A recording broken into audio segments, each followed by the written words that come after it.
Hello everyone. This presentation is designed to help you with your research for this class. And before I go through the slides, I just want to show you at the bottom of the slides that you won't see when I'm presenting, there's narrative from Sarah, and she may update this and provide more narrative, and I'll post the updated one as soon as I get it. So let's start with the slide presentation. I want to show you a couple different things. So here we go. Let's get started. So this presentation has been put together by Sarah Crest, our librarian, our research librarian for health professions. So this is the presentation, and we're going to go over it slide by slide. So in this presentation she's put together, she's going to show you links to library services, information that will help you get your research started, and then some areas on how to get some citation help for APA. So here's her information. You can email her.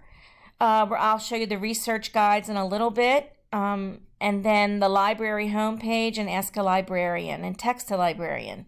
So the librarians at Towson are very, very much accessible to you.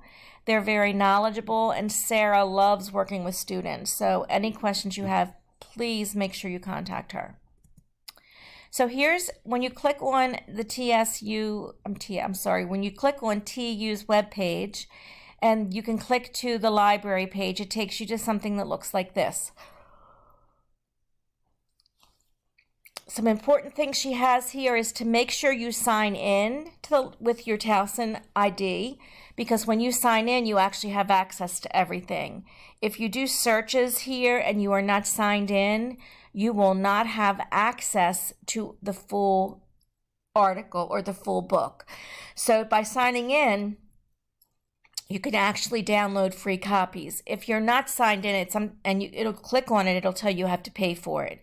Never pay for anything, because your student fees go towards the ability to access thousands and thousands of articles and databases. So we're going to come back and look at one search in a little bit. We'll look at some databases later. We'll look at research guides later. We'll look at how to cite sources. And the other thing she has here is if you already have a citation and you just want to find the journal, you can also click with it here. So these are all ways that you can get information. So what you need to do to get started, and you might want to try this while you're listening, or listen and then go back and try it. You want to open the library page. You want to make sure your grant or your online 2 grant assignment is open, and you might want to have a Google Doc or Word doc open that you could use to copy and paste things into. You're going to also need to know a little bit about your grant, and that's the purpose of the online 2 assignment, and you're going to have to be able to identify keywords that you could use to research. So these are some examples. She used the first one. If your topic were the autism spectrum disorder grant, which we're not using, then you need to find keywords related to that. In reality, almost any grant you have, these synonyms that she has listed could help you. All of you will be working with programs. So here are some synonyms for programs. The asthma grant works for children and adolescents. The Mississippi Delta grant works with adults. So some synonyms for adults could be adults, seniors, elders. So you have to think about what are some words besides just the main one that you know. Then she has for treatment, management, therapy, intervention, and then she has some other things here. Most of these synonyms would work for your grants. The first type of search we're going to look at is Boolean searches, and we're going to look at these. Here what she has is that when words are combined, like cardiovascular disease or risk factors, it's better to put them into quotations because the search engines recognize that. And if you want to look for 2 items like cardiovascular disease and risk factors, you need to use the word and we'll look at how to do that. Sometimes you want to combine synonymous terms that we just looked at from the other page. So you could have control or treatment or management and cardiovascular disease. And that means that any of those three words and cardiovascular disease will come up. These combinations would also work for the asthma grant. Asthma and risk factors, or the second one, control or treatment or management and asthma. So either grant works with this setup. The next tip is truncation, and truncation, if you've never had one of Sarah's presentations, has to do with using the beginning of a word. So if you type in the word, these letters, every word that has those letters in it will come up. So if you were to type this in your search, these words would come up. Anything with voluntary, volunteer, volunteerism, etc. would come up in your search. So if you wanted to do something for asthma and you typed child star, you would get things like childhood, childlike, children. For the MDHC grant, if you typed in adult, you would get adult-like, adulthood, and you would get adultery, which doesn't relate. But it's just a way, if there's lots of different words that start with the same beginning of the word, it's a way to get all those words to come up in one search. So here is what the search looks like. So you'll get to this, and here you have where she has put asthma. Again, you could put this for MDHC also. Asthma. She then has the word and inner city, which is part of the asthma grant, and the minorities, and then here she has those ors. You add rows by here.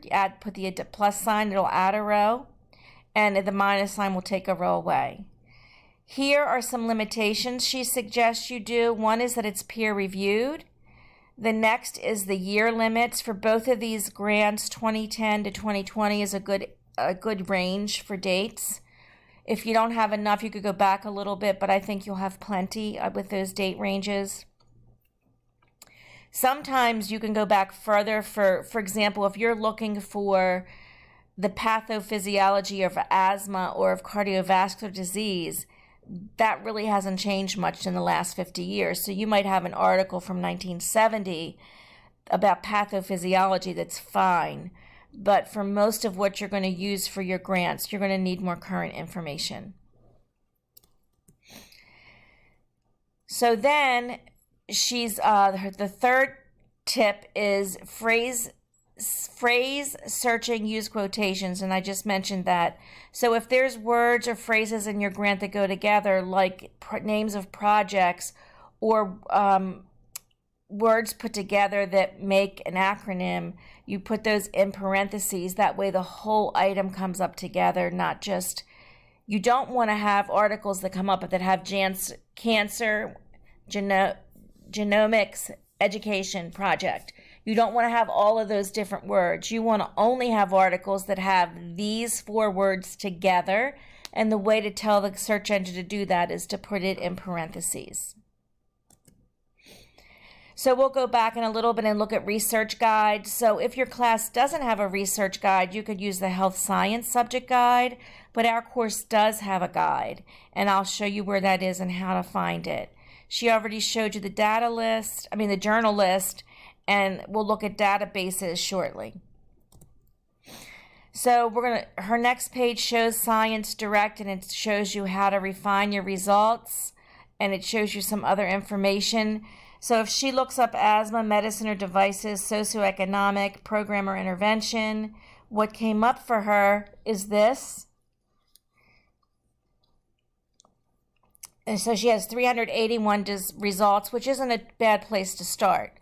So what she has is she has words that are highlighted, like devices and interventions. So sometimes you can actually use those words to further narrow. In this case, these are words that were in her search. There are 153 reviews and 228 articles. So when you sign in and when you click on something, you can actually get to the article, and you can download the article and save the article or save the link. And we'll look at how to do that in a little bit. So sometimes there's an article that you can't get to because the library doesn't have it immediately in its reserves. So that's when you would request it through interlibrary loan. And so interlibrary loan gets you what you request electronically, and it's sent directly to your email. In my experience, when I've requested material, it almost always comes within a day or two. That might be a little slower because of what's going on with COVID-19, but in reality, normally it's a couple days. If you wait till the end of the semester, it might be a week, because everybody wants things at the end of the semester. And you should have all your research done in the next several weeks. So this is also a place, and we'll copy. For some reason, my computer will not open this, and I don't know why. And so I'll show you this. It is a place for citing sources, and this is a nice place because it shows you basic APA style. So again, here's where you can find her. This is the way you can get help. And so what I'd like to do now with you is I'd like to show you some stuff on the library page. So when you log into the library, this is what it looks like. This is databases, and the databases are places where you can get information specific to health. And rather than try to give you those now, I'll show you what Sarah has put together for us. Here is if you know the journal. If your group wanted to, well, you can't reserve a room, never mind, we're not on campus. If you want a research guide, and this is where we have our research guide, so we have our course guide. So here's a course guide for us. You go down to Health 315. There it is. And here's a whole bunch of information for you guys. So this is Sarah's, it's not an emoji. You guys know what it is. I'm not good at the computer stuff, but this is her contact information, how to contact her. These are the databases that are best for health. CINAHL, Academic Search Ultimate, Education Research Complete. So she's actually identified for you the search engines that are best, or the databases that are best for you. So you can actually, when you do your search, you can limit it to just these few search engines, or just these few databases. Here's some other sources that she has for you for places to find information. And then down here, there are a list of links that you can actually use to connect. So for example, if you're doing health literacy, that could be very important for you. I don't think the Mississippi Delta does cancer, but here's culturally and linguistic appropriate services. Healthy People's important. Here's the Development of Healthy People 2030, CDC, adolescent health. So there's tons of information. This MMWR is a weekly journal that comes out. It's Morbidity Mortality Weekly Report, and it has tons of information for you. So again, these are all links that she's put together for us to help you and your research for this class. Okay. So those were the research guides.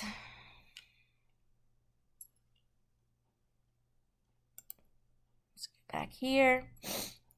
So one thing I wanted to do real fast was to get to the place that has that link for citations.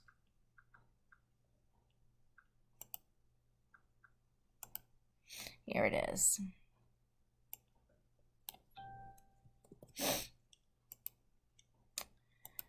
Okay, so here's that citation page that she has in the slides.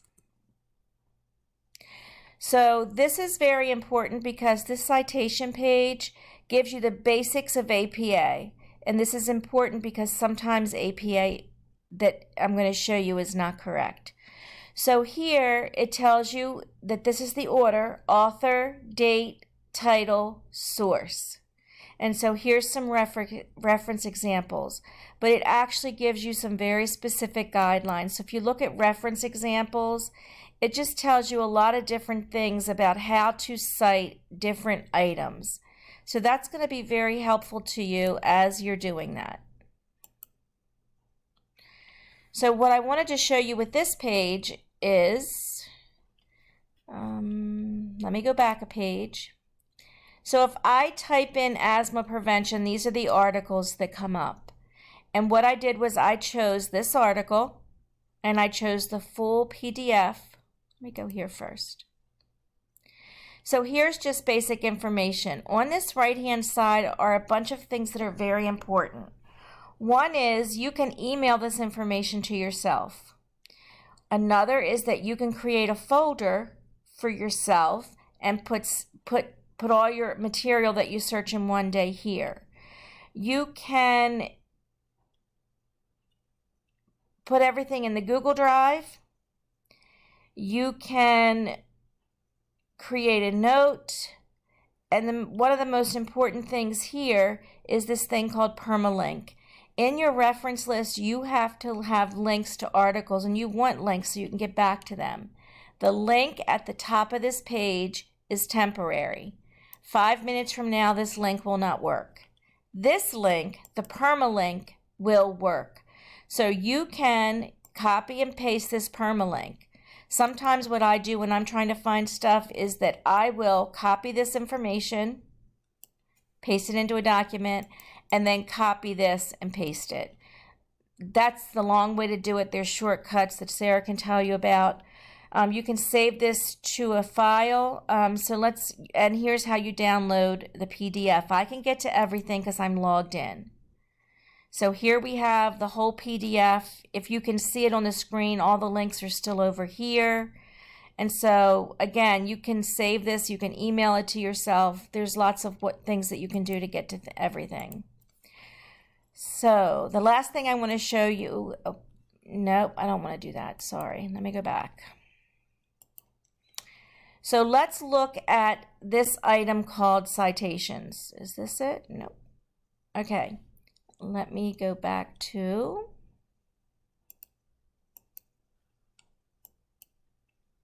sorry, I want to go back to here so we can see everything. So on the right-hand side with every article, there's this item called cite. So when you click on this, it will almost always give you the right order, but it will not always be correct. And so you click on citation and then you choose APA. And so here's their APA citation for this article, and this is not correct. The order is correct, but this is wrong. And so this is where you have that link that Sarah gave you for APA. This is where it helps you check to make sure things are right. So this is a journal article. Journal articles do not have all their words uppercased. A journal article has the first word uppercased, all names are uppercased, and words after a period or a colon are uppercased.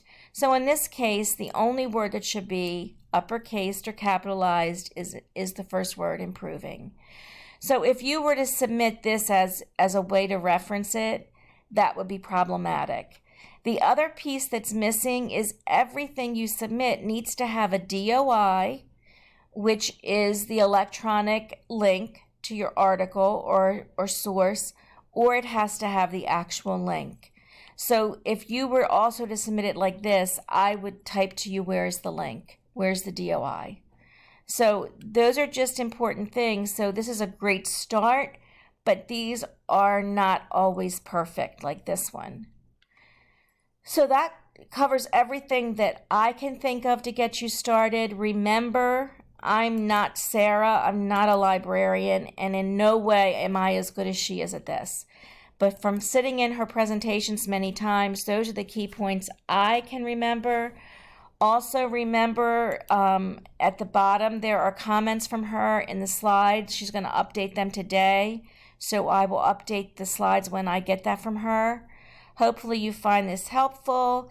And again, if you need any help, please make sure you contact Sarah. I'm not sure if I've said this, but Sarah is retiring this year, so she's on a reduced work schedule. And so I do not think she ever works Fridays. So if you're going to contact her specifically, do that Monday through Thursday. However, if you can't get her and you need something right away, you can go to Ask a Librarian. You can email her. You can go to your research guide. You can also ask me, but when it comes to research, the women and men in the library are experts at it. They're amazing. I can help you a little bit, but the help you will get from our research librarians is much more extensive than I can provide you. So thanks for watching. I hope you find this helpful. And again, if you have questions, make sure you ask the librarian or you ask me. Have a great day.